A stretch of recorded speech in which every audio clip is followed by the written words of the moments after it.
क्व सप्ताहायनो बालः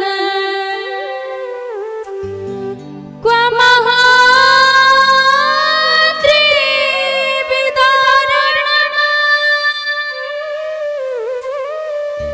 ततो नु जायते शंका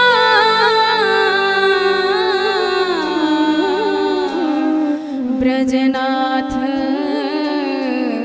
तवात्मजमा।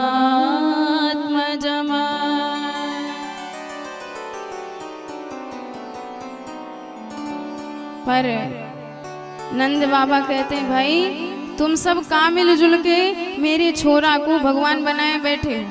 अरे यहाँ पे नारायण प्रभु की कृपा ज्यादा है, ये कोई भगवान भगवान नहीं है। इतना प्रेम है बाबा का कि चाहे जितनी लीला दिखा दे भगवान, पर उनको अपना बेटा ही मानते हैं, अपना पुत्र ही मानते हैं। इतना वात्सल्य है।